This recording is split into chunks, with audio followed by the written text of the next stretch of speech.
Gold trusted gold buyers మీరు తాకట్టు పెట్టిన బంగారాన్ని విడిపించి ఈ రోజు ఉన్న మార్కెట్ ధరకు కొనబడను. హాయ్ హలో నమస్తే welcome back to our channel. నేను మీ వైషు. మీకు బ్రేకప్ అయిందా?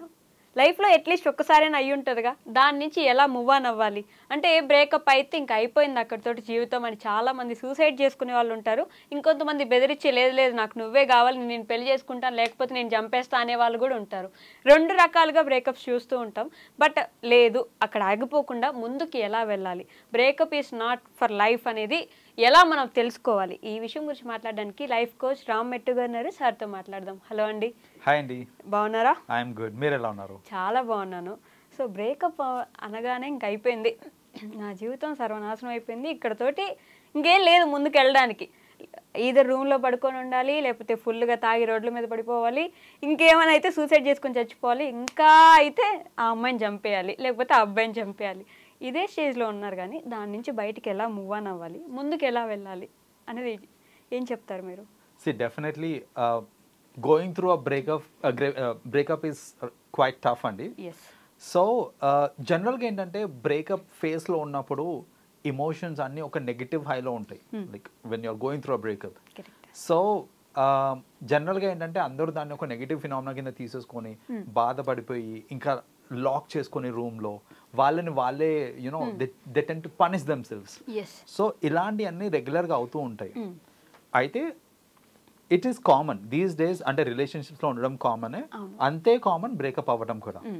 సో ఒక బ్రేకప్ని ప్రాపర్గా హ్యాండిల్ చేయకపోతే we can lose a life as well, or it's going to do a permanent damage. అది అవ్వకుండా ఉండాలి అని అంటే కనుక ఖచ్చితంగా కొన్ని పాటించాలి ఇక్కడ బ్రేకప్ నుంచి ఎలా బయటికి రావాలి అనేసి. ఫస్ట్ అండ్ ఫార్మోస్ట్ ఏంటంటే ఏడవండి, ప్రాబ్లం లేదు, ఏడ్చేయండి. ఫస్ట్ ఏడ్చేయండి. చాలా మంది చేసే మిస్టేక్ ఏంటంటే మొండిగా నేను ఎందుకు బాధపడాలి, నేను బాధపడా, ఆమె వదిలేసింది కదా ఆమెను బాధపడిని or whatever it is. అట్లా మీరిద్దరూ ఒక రిలేషన్షిప్లో ఉన్నారు అన్నప్పుడు ఆబ్వియస్లీ ఆ ఇమోషనల్ హై అనేది ఇద్దరిలో ఉంటుంది, both couple, both boy and గర్ల్కి ఉంటుంది అది. సో బ్రేకప్ అయినప్పుడు అబ్బాయా అమ్మాయాతో సంబంధం లేకుండా ఫస్ట్ ఏంటంటే went out your frustration, went out your feelings. The best way ఏంటంటే ఏడవటం వల్ల. సో మీరు ఏడ్చినప్పుడు ఏమవుతుంది అని అంటే మన హార్ట్ బికమ్స్ లైటర్, మన టోటల్ థాట్స్ ఇవన్నీ ఏవైతే ఉంటాయో ఇవి కొంచెం బెటర్గా ఉంటాయి అనమాట.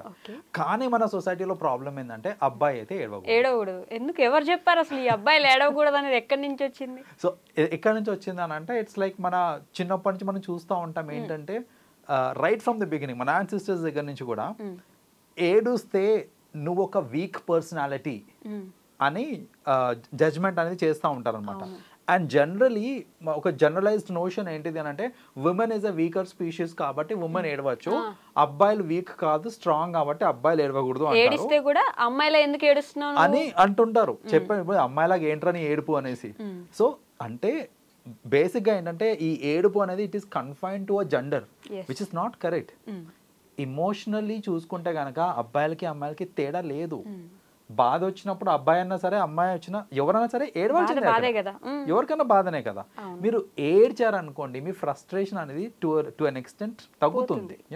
సో అబ్బాయిని నేను ఏడవకూడదు అనే నోషన్ లేకుండా అబ్బాయి అయినా సరే అమ్మాయి అయినా సరే మీరు బ్రేకప్ స్టార్టింగ్ స్టేజ్లో ఉన్నారు అని అంటే మీరు మీ ఇమోషన్స్ని హోల్డ్ చేయకండి. First cry off, that's okay, ఏడ్చేసేయండి. నెక్స్ట్ థింగ్ ఏంటిది అని అంటే చాలామంది ఈ బ్రేకప్ నుంచి బయటికి రావడానికి నేను కొత్త రిలేషన్షిప్లోకి వెళ్తే అట్లీస్ట్ నేను మర్చిపోతాను నా పాస్ట్ రిలేషన్షిప్ని అనేసి కొత్త రిలేషన్షిప్స్లోకి వెళ్ళడానికి ఇదే ఒక ఆస్కారం అనేసి అనుకుంటుంటారు. ఇక్కడ ఏమవుతుందంటే ఈ మూమెంట్లో జనరలీ నేను ఇప్పుడే ఇంకో రిలేషన్ నుంచి బయటకు వచ్చాను కాబట్టి it is okay for me to go to a fresh relationship so that నేను పాస్ట్ని మర్చిపోతాను అనే నోషన్ తోటి వెళ్తుంటారు. కొందరు ఏంటంటే ఓదార్స్తూ దగ్గర అవుతూ ఉంటారు.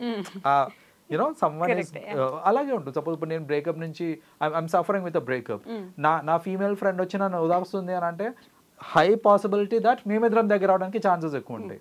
సో అలా అది చేయడం తప్పు కాదు, అలా వెళ్ళిపోవచ్చులే అనే నోషన్లో బ్రేకప్లో చేసే మిస్టేక్స్ అనమాట అవి. ఎందుకంటే ఆ టైంకి మీరు అలా చేస్తున్నారు, బట్ ఫ్యూచర్లో యూ మే రిపెంట్, అరే నేను అలా చేయకుండా ఉండాల్సింది అనేసి. అది కొత్త తలకాయ చెప్పాలంటే మీరు ఆల్రెడీ బ్రేకప్లో ఉన్నారు, సో ఇవన్నీ కొని తెచ్చుకోవద్దు.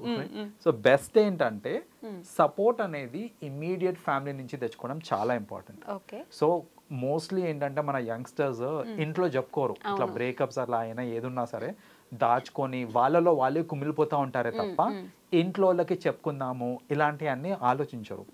కానీ నిజంగా మనకి ఇంట్లో దగ్గర నుంచి సపోర్ట్ రావడం చాలా ఇంపార్టెంట్. పిల్లలు కనుక నేను బ్రేకప్లో ఉన్నాను, I'm going through a rough face అని పేరెంట్స్కి చెప్పినప్పుడు లైట్ తీసుకోవడము, లేకపోతే కొందరు ఏంటంటే సీరియస్ అయిపోతారు, ఏంటి నువ్వు ఈ వయసులోనే రిలేషన్షిప్ అది ఇది అనేసి సీరియస్ అయిపోతూ ఉంటారు. అలా అవ్వటం వల్ల ఏంటంటే కమ్యూనికేషన్ గ్యాప్ వచ్చేస్తూ ఉంటుంది. అలా కాకుండా ఫ్యామిలీ మెంబర్స్ కూడా అర్థం చేసుకొని దట్ యూనో వాళ్ళు ఉన్న ఏజ్ అట్లాంటిది, it's common to be in a relation, it's common to come out of it అని వాళ్ళు అర్థం చేసుకొని సపోర్ట్ చేస్తే అట్లీస్ట్ మనకు ఆ ప్రాణం దక్కుద్ది. మీరు సపోర్ట్ చేయకుండా దాన్ని మళ్ళా ఇంకా తిట్టడము పనిష్ చేయడం లాంటివి చేశారు అని అంటే ఈ సూసైడల్ టెండెన్సీస్ వచ్చేస్తుంటాయి మనకి. So that's the reason parents కూడా సపోర్ట్ చేయాలి ఇలాంటి బ్రేకప్ ఫేజ్లో ఉన్నప్పుడు. Third thing that they have to understand, అంటే ఎలా బ్రేకప్ నుంచి బయటికి రావచ్చు అని అంటే you have to focus on your self, personal growth, self love. మిమ్మల్ని అండ్ ఇంకొకటి చాలా ఈ సెల్ఫ్ లవ్ ఎందుకు అంటున్నానంటే ఒక బ్రేకప్ అయిపోయిన తర్వాత చాలా మంది మైండ్ సెట్ ఎట్లా ఉండిపోతుంది అని అంటే నేను దేనికి పనికిరాను, అందుకనే నన్ను వదిలేసి వెళ్ళిపోయింది ఆమె, నాకు ఇంకొకరితో ప్రేమించే అర్హత లేదు నాకు అని వాళ్ళని వాళ్ళు బ్లేమ్ చేసుకుంటా ఉంటారు. నన్ను ఎవరు ప్రేమించరు, ఇక నాకు రిలేషన్షిప్స్ ఉండవు అనే ఒక నెగటివ్ థాట్లోకి వెళ్ళిపోతుంటారు. Don't blame yourself, in fact don't blame anybody. ఒక రిలేషన్షిప్ వర్కౌట్ కాలేదు అని అంటే దానికి ఎన్నో రీజన్స్ ఉండొచ్చు. అది అబ్బాయి సైడ్ అవ్వచ్చు, అమ్మాయి సైడ్ అవ్వచ్చు, అదర్ ఫ్యాక్టర్స్ అవ్వచ్చు, ఏదన్నా రీజన్ అయి ఉండొచ్చు. కలిసి ఉన్నంత కాలం కలిసి ఉన్నారు కదా, విడిపోయేటప్పుడు కూడా ప్రశాంతంగా విడిపోండి. ఒకళ్ళనొకళ్ళు బ్లేమ్ చేసుకొని లేకపోతే సెల్ఫ్ బ్లేమ్ చేసుకొని ఇవన్నీ ఏంటంటే మీ మైండ్ సెట్ని పాడు చేస్తుంది. అలా కాకుండా ఒక బ్రేకప్ నుంచి బయటికి రావడానికి ఇంకొక major way of doing it ఏంటంటే you know focus on yourself. Self improvement ఎట్లా చేసుకోవాలి, love yourself for the way you are. So ఇవన్నీ చేసుకొని మన మీద మనం ఫోకస్ చేసినప్పుడు ఏంటంటే డైవర్ట్ అయిపోతూ ఉంటాం ఫ్రమ్ ది బ్రేకప్ ఆస్పెక్ట్ అనేది. అండ్ ఇది 99% పీపుల్ చేసేది ఒకటి ఏంటంటే బ్రేకప్ అయిపోయింది, విడిపోయారు కదా, సోషల్ మీడియా ఓపెన్ చేసి అలా ప్రొఫైల్ స్టాక్ చేస్తూ ఉండడము, ఏడేడో పోతుంది, ఎవరితో ఫోటోలు పెడుతుంది, వీడియో ఎవరిని ట్యాగ్ చేస్తుండు, ఎంజాయ్ చేస్తుండు మంచిగా లైఫ్, గోవాకి వెళ్ళినట్ట ట్యాగ్ వచ్చింది నిన్ననే. సో ఇవన్నీ ఏంటంటే స్టాకింగ్ చేస్తుంటాం. అరే నువ్వు స్టాక్ చేసినంత కాలం you can't come out of your breakup. నువ్వు బ్రేకప్ నుంచి బయటికి రావాలి అని అంటే first of all social media stalking ఆపేసేయండి. మీ పాత టెక్స్ట్లన్నీ మళ్ళా రివైజ్ చేసుకుంటూ ఉండడము, రైట్, మళ్ళా ఫోన్ అన్ని గుర్తు చేసుకుంటూ ఉండడము.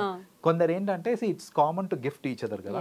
సో ఇంట్లో కొన్ని ఐటమ్స్ ఉంటాయి, మేబీ ఒక వాచ్ అవ్వచ్చు, అట్లా ఏదన్నా కావచ్చు. సో ఇట్లాంటివి చూసిన ప్రతిసారి వాళ్ళు గుర్తుకు రావటము, మనం జోన్ అవుట్ అయిపోవడము, బాధపడటము, ఇవన్నీ అవుతూ ఉంటాయి. సో మీరు బ్రేకప్ అయ్యారు అని అంటే ప్రాక్టికల్గా ఆలోచించి ఒకళ్ళకొకళ్ళు గిఫ్ట్ చేసుకునే ఐటమ్స్ ఏమైనా ఉంటే అది మీకు ఎంత ఇష్టమైన వస్తువునా కానివ్వండి, ఫస్ట్ కీప్ ఇట్ అవే. మీరు దాన్ని డిస్పోజ్ చేయగలుగుతారంటే డిస్పోజ్ చేయండి, లేదు అది ఎవరికైనా ఇస్తే వాళ్ళకి ఉపయోగపడుతుంది అంటే వాళ్ళకి ఇచ్చేసేయండి, కానీ మీ దగ్గర పెట్టుకోవద్దు. సోషల్ మీడియా అకౌంట్స్ బ్లాక్ చేసుకోండి, సెల్ ఫోన్స్ బ్లాక్ చేసుకోండి. మీకు ఇనీషియల్గా కొంచెం కష్టం అనిపిస్తుంది, కానీ it will help you to come out of a breakup. మీరు అట్లా కాకుండా పద్దాక ఇంకా నేను పాస్ట్లోనే ఉంటాను, బతుకుతాను, ఫోటోలు చూసుకుంటూ మెమరీస్ అవి ఇవి అనుకుంటా ఉన్నారంటే you can't come out of it. So breakup నుంచి బయటికి రావాలంటే ఇది చాలా ఇంపార్టెంట్ ఎలిమెంట్. ఏంటంటే మీరు పాస్ట్ గురించి ఎంత అంటే మీ మెమరీస్ని మీరు ఎంత దూరంగా పెట్టుకుంటే అంత మంచిది. పద్దాకా గుర్తు చేసుకుంటా ఉంటే you can't come out of it. Okay, done. Thank you అండి. Yeah, welcome.